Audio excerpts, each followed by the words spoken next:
Okay.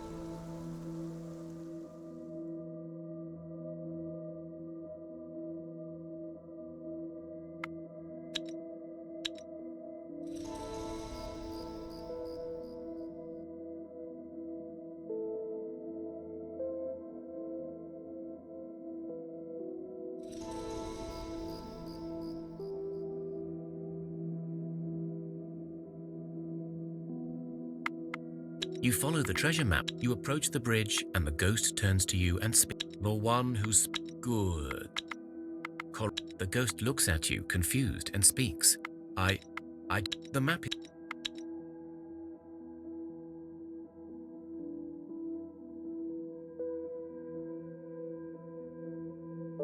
Makes this. Oh, You are ambushed by orc bandits. They are charging at you and don't look eager to talk about it. You only have seconds to decide what to do. Use your tactical knowledge.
Your formation worked, and you managed to push the orcs' main attack away. They see that their attack did not work as intended, and they stop and watch you. There are a couple of dead orcs to loot.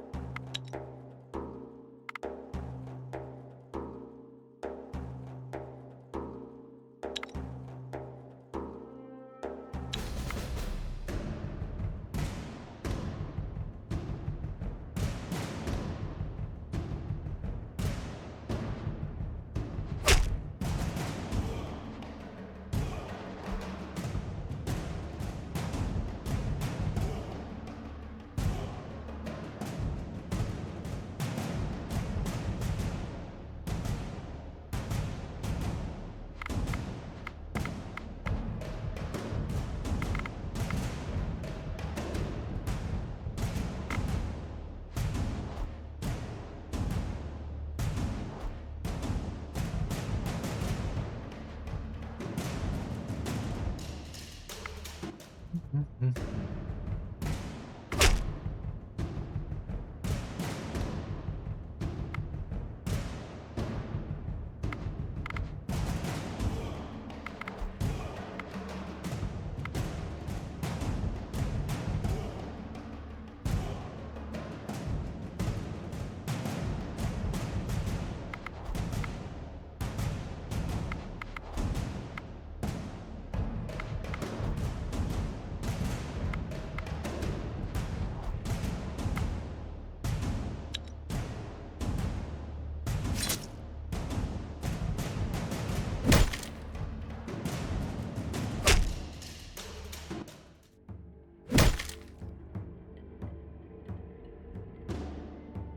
You have defeated the orc ambushers.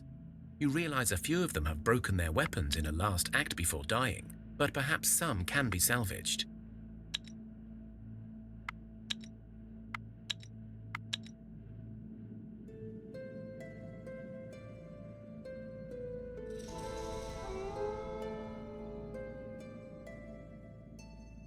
You are stopped by a group of mischievous house demons called the Hurlix. They come in various sizes and shapes, they travel in groups, and they are often up to no good. But, unless provoked, usually they are not dangerous. One, looking like a child with big furry ears and a tail, speaks to you. Will you play hide and seek with us? Will you? Yay! The Hurlix run around in excitement. You hid well and won the game.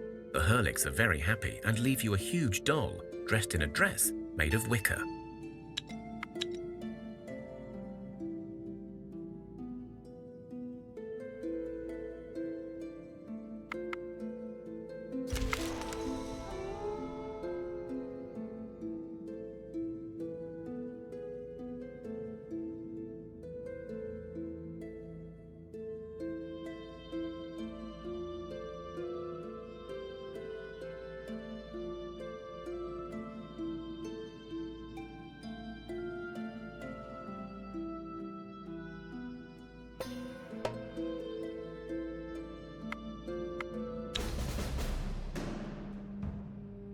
What's this now?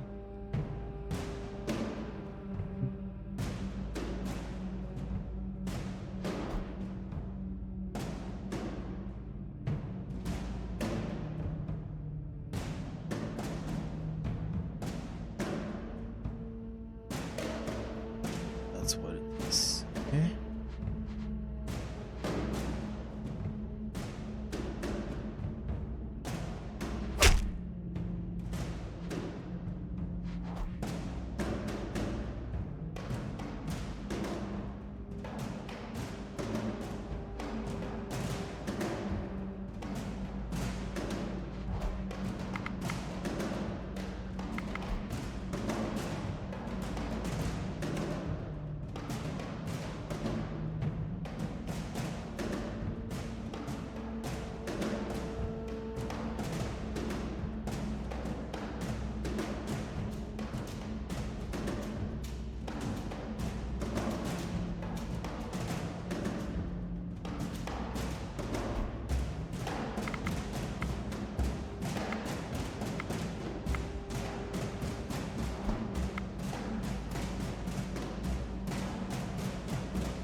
You find the cave where a treasure may lie.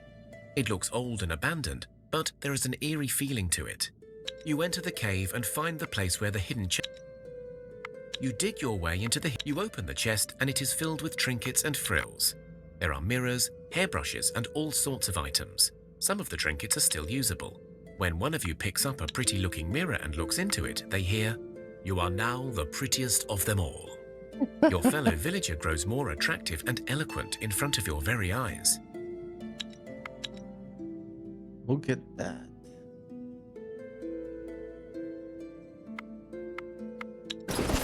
Wasn't there a good shield?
You follow the map. The tower stands ajar. You take a few steps forwards.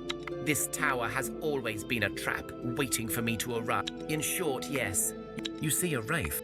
She is evil, whether from birth or by her parents' neglect or a curse. Who knows and who cares? She is what she is. But the princess's voice screeches in your head. Shut up. Listen to me now. Strike down the black swan. You leave the tower behind you, and you see a thick mist devour it in its white milky veil. You walk a few steps more. Nice, nice. Actually, nice.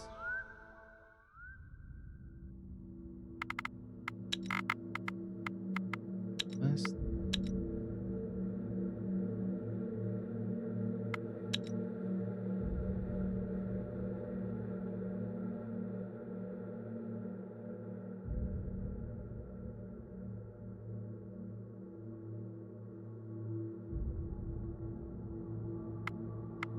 You find the place imprinted. As you move closer, you see a balcony that looks unsettlingly like a large skeletal hand, and in its palm there stands a tall, hooded man, while a young girl cowers behind him.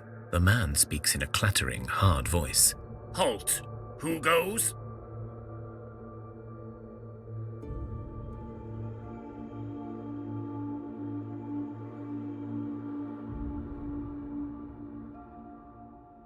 Restoring power to your gods, a grand task indeed. The Oracle knows much, that much is true.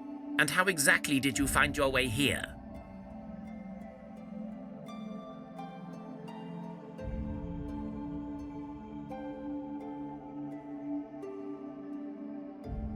The Grand University. I should have known they will try to meddle again.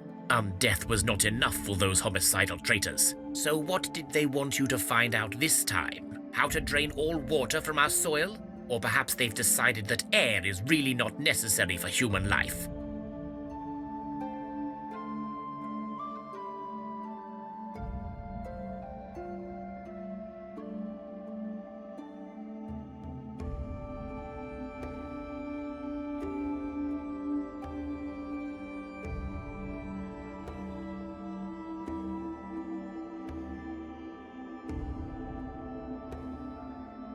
My apologies. They have wronged this young girl beyond reason, and the very mention of their existence still pains me.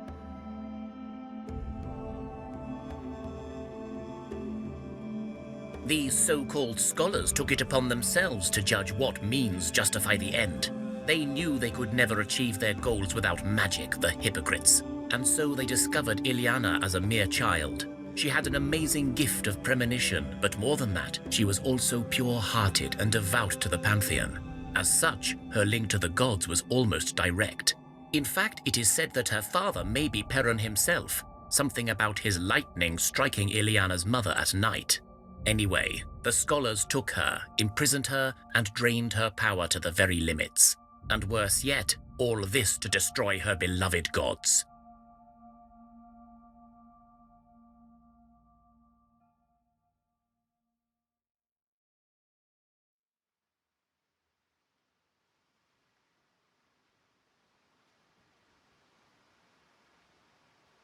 Indeed, this is why I have taken stewardship of her, so that in time, perhaps she may regain enough strength to live on her own. And if not, I can at least try to shield her from those who would misuse her power.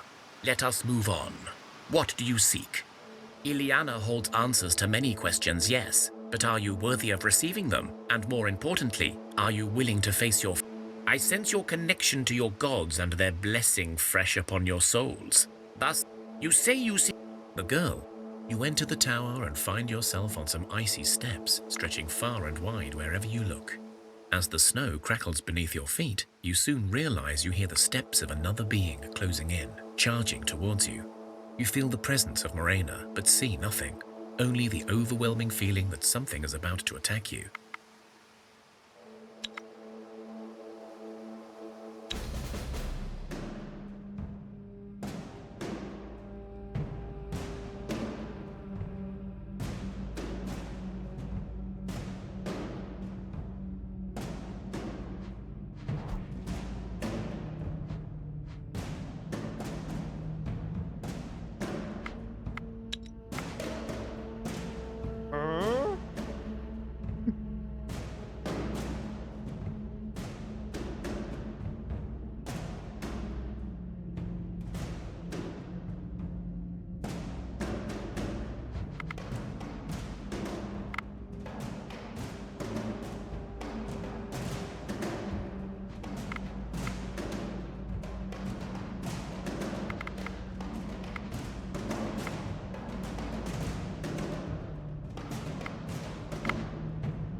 Come on.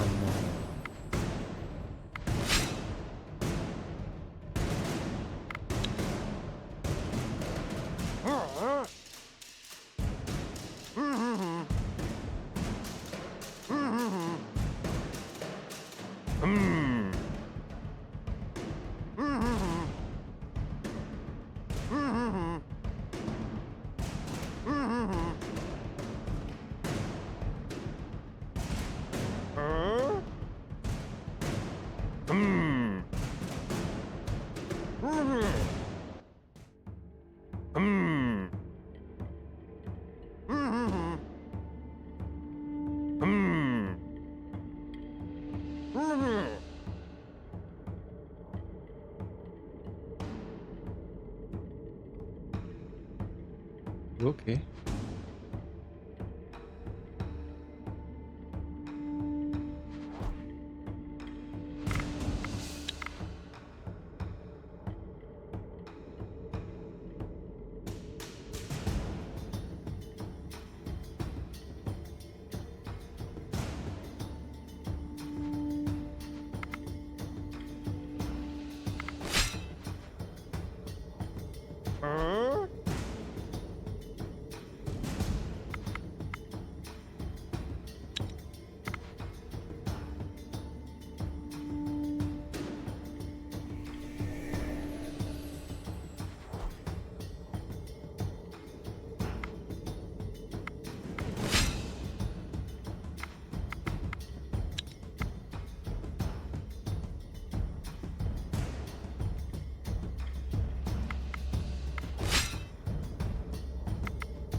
What a shit combat system again and again and again.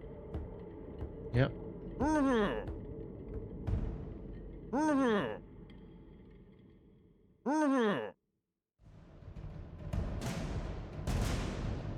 You failed your challenge. You feel a gust of cold air that grabs hold of your body.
Your scouts report something of interest nearby and mark it on your maps.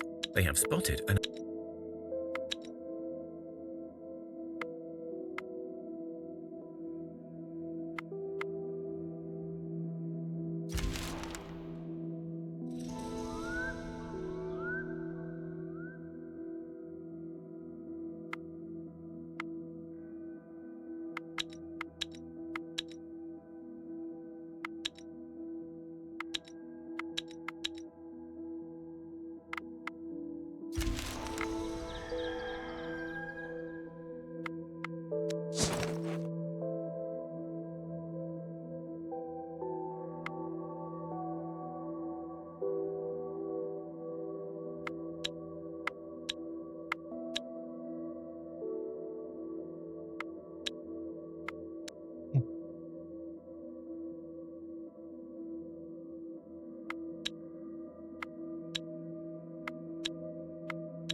Mm.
Duh.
As you look around and admire the world, you see something. You spot a group of travelers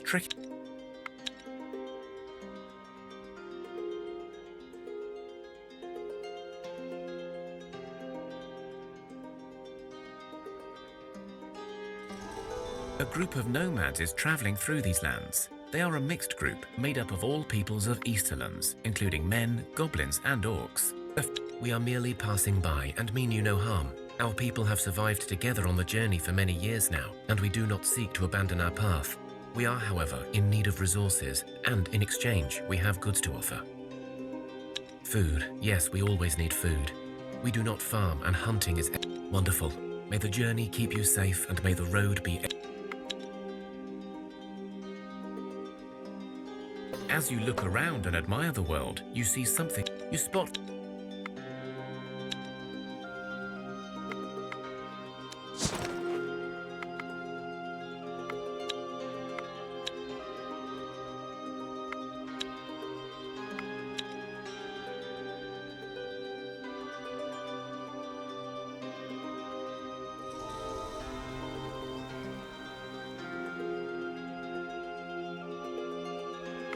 You discover the remain. You search the graveyard. You can read some of the Elvish. Considering the silver chains, the grave, and the inscription, you suspect a striga of some kind may lay within. Different people call these creatures. You open the crypt and walk in knowing it.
You have defeated the striga.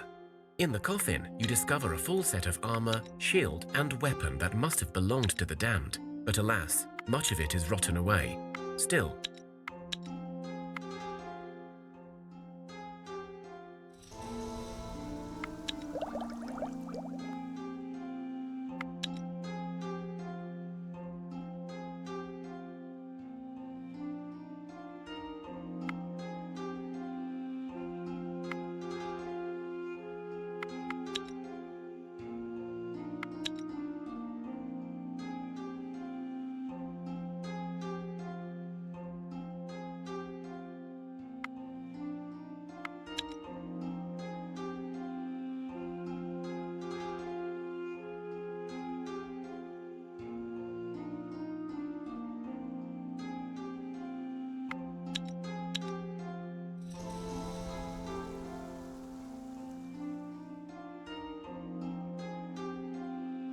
You find the thatched cottages, and just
you spot an intricate system of spiderwebs spread throughout this area. You plan a diversion.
You have defeated the spiders.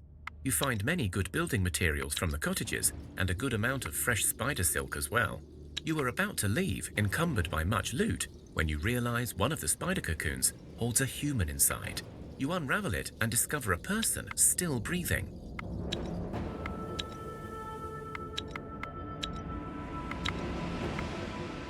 That's nice for a change.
Your village is swarmed by the wailing wraiths. You know an old ritual. Your willpower proves stronger than the malicious force of the wailing wraiths. The skies darken, and a sudden heavy hailstorm does. The hail is so large and dense that it breaks. You manage to patch up the roof in time so that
The night is quiet. You feel the grumbling. There is a series of distant thuds.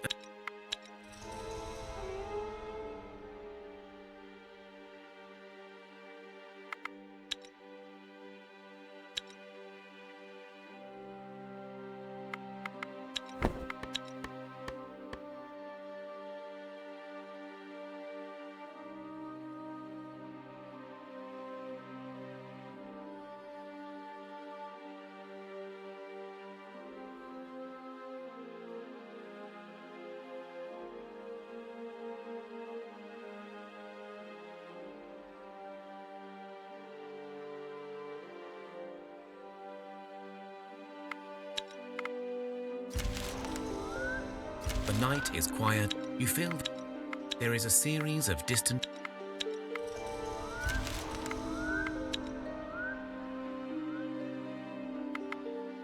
Okay, this is not bad at all. At least.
Oof.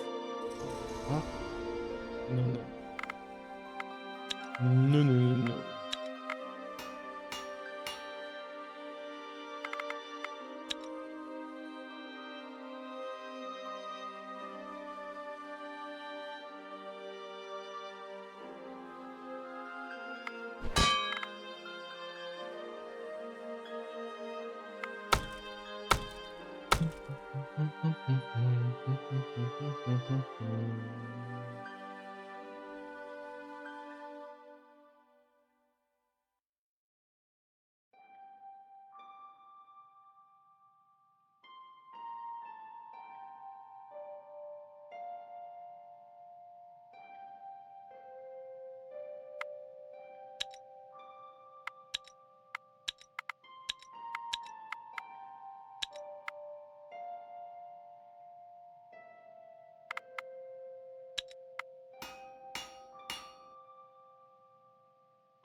Your scouts report something of interest nearby and mark it on your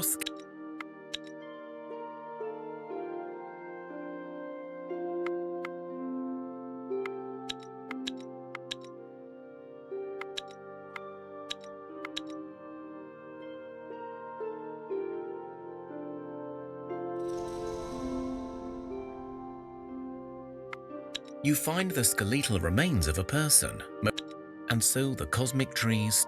Note 1 is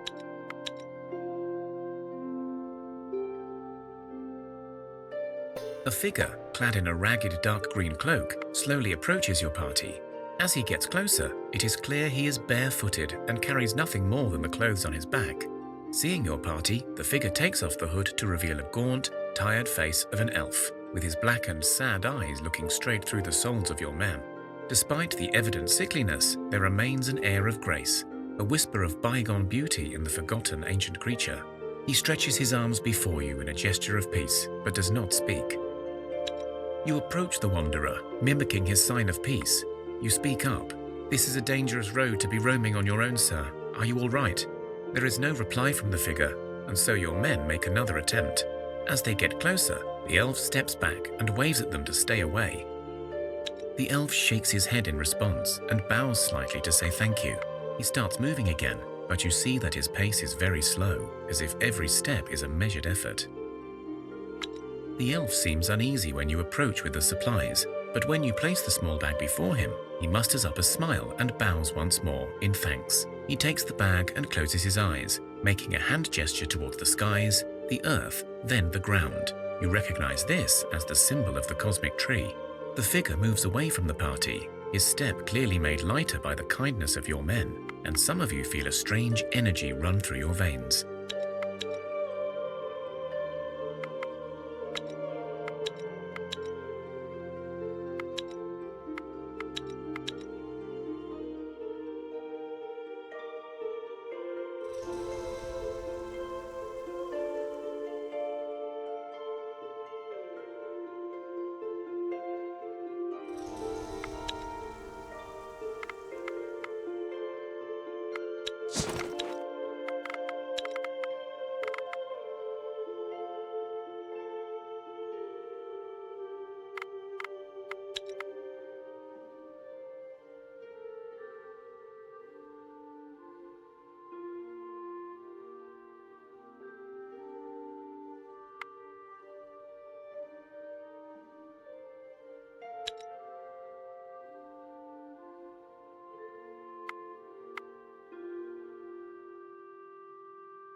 You walk into the lower floors of the tower.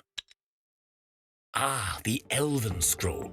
Have you found the Guardian yet? He went to that Grove place, but I've never been able to find out what happened to him. His pesky student right. Well, right. Listen to me.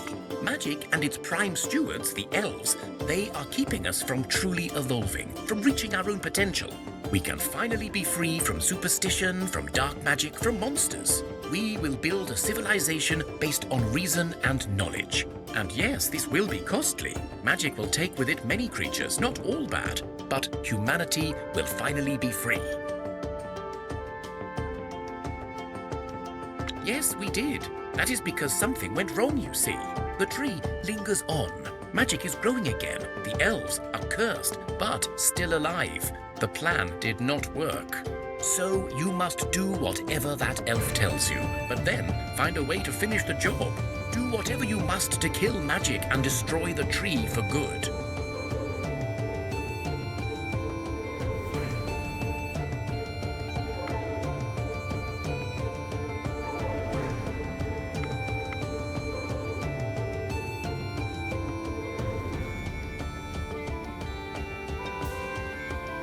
You will do what you will do, but I trust your brains will win over superstition. And I told you, I don't leave this tower. If I do, I am dead, and I rather like living. Ah, details. Whatever you do will not happen overnight, you know. It may take generations to fully take its course. I will live until that time and gather knowledge. Now go. No time to waste on an old man. You find yourself standing in an empty...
You stop to rest and look up at the night sky when you see a swarm of crows circling near. The more you look at the women, the more you feel the touch of the Lady Death, your goddess, upon them.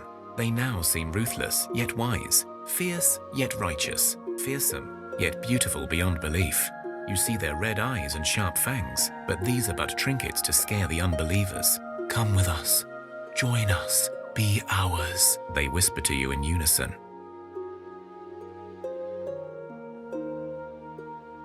The woman is taken aback by your words and is clearly interested to hear more.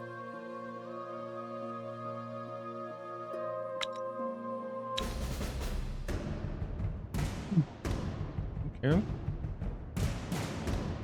Don't wait.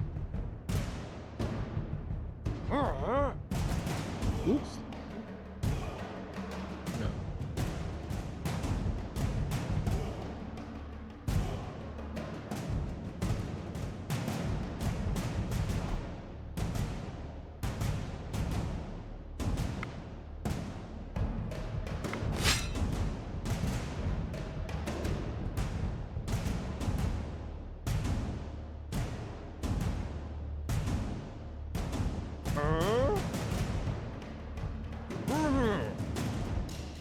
Why that?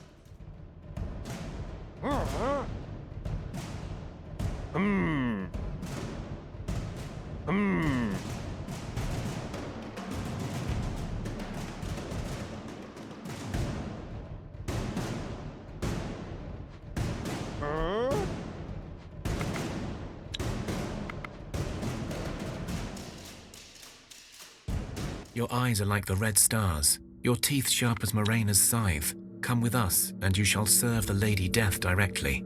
The Streaker Mistress is taken by your speech. She twists her hand in the air, and her two companions dissolve into dust. These two were not worthy of such service. I, however, shall join you and follow this Morena. A shadow of a white crow engulfs the Streaker, and you know that she will now be protected from sunlight as long as she follows you.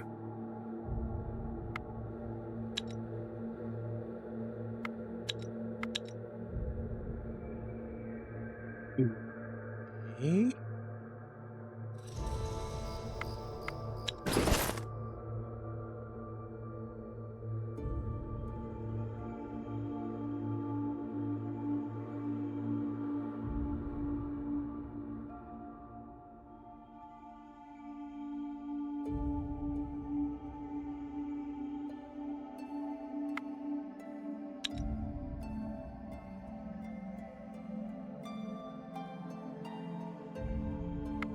You find the place in... As you move closer, you see a balcony that looks unsettlingly like a large skeletal hand, and in its palm there stands a tall, hooded man, while a young girl cowers behind. The girl, you enter the tower and find your...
You are wise not to waste time and effort on pointless displays of brawn. Your words are true, and I applaud your ambition. You have survived this long, you prove worthy of my aid. Many fear me as the Lady of Winter and Death, and even though death is only part of the circle of life that I serve, we must use this fear to our advantage. You will seek out my Avatar of Death and force him to help you perform a banishment ritual. My banishment ritual. He will not be easy to convince, as the ritual weakens us as well as gives power to me, so you can trick him with a riddle of mine.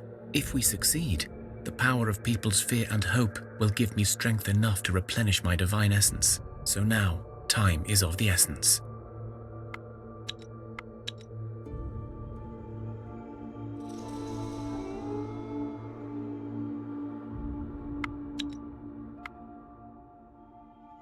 You track down the Avatar of Death and call upon her using Morena's blessing.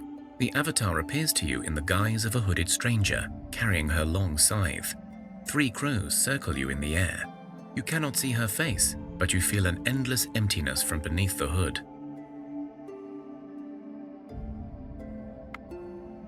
So, the mistress of the wheel wishes to poke her hand into it. Interesting. I did not expect it from her. Things must be dire indeed. The ritual you speak of, it will kill her, and it will do so over and over again, for as long as those we teach it remember. Is that truly what you seek?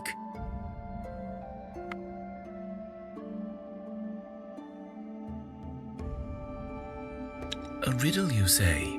It seems Mistress has told you of my shortcomings. Very well, I accept your challenge, mortals.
Oh.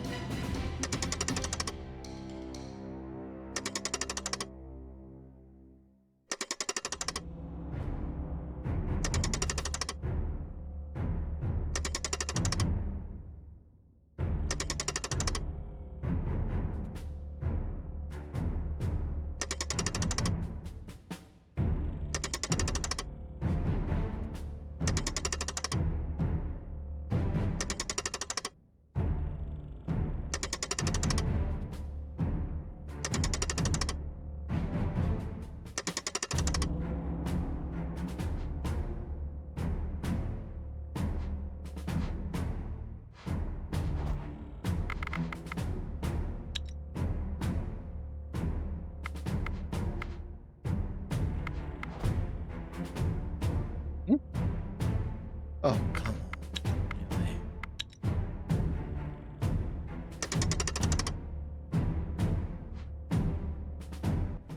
Death stands still for moments that turn into hours. Finally, she speaks. Blast. The mistress knows her riddles and knows I must grant your request if I cannot solve it. Very well. You must make an effigy of Morena, and then you must drown it in a river. From this day forth, it will become the symbol of spring and rebirth, the banishment of winter and death. And with every drowning, Morena will die and be reborn with more power.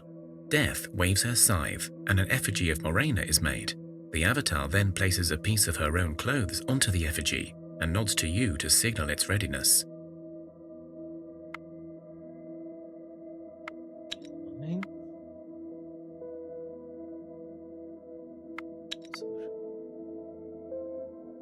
You drown Morena's likeness in the icy cold waters, and for a time, you feel as if your own lungs are filled with fluid, gasping for air. The feeling lasts for a while, but when it finally subsides, you feel a surge of refreshing new energy. It will take long years for this ritual to truly restore Morena's strength, so that she in turn may help the Pantheon, but thanks to you, balance will be restored in the divine world. You feel pride and approval from Morena in your hearts and minds. Before you depart, you see a Liho approach you, but the demon spreads its arms in a gesture of peace and speaks. I am but a servant of Morena, the Lady of Death. She will bring me peace one day. For now, I will serve you faithfully. You feel it speaks the truth. Ho, ho, ho. Okay.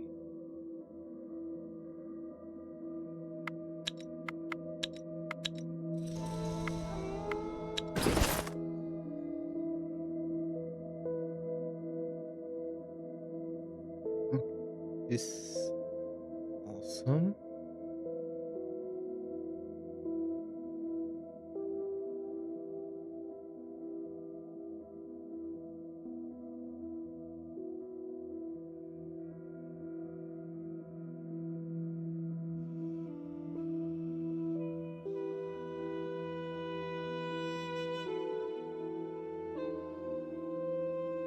Not be fear. This needs to come to an end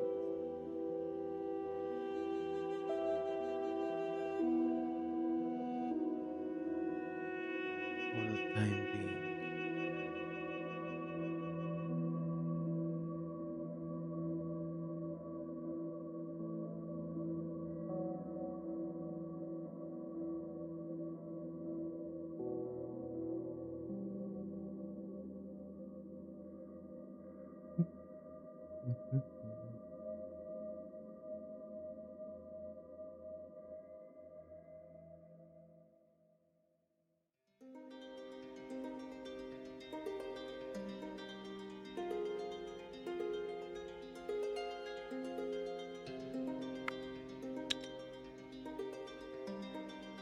Yeah,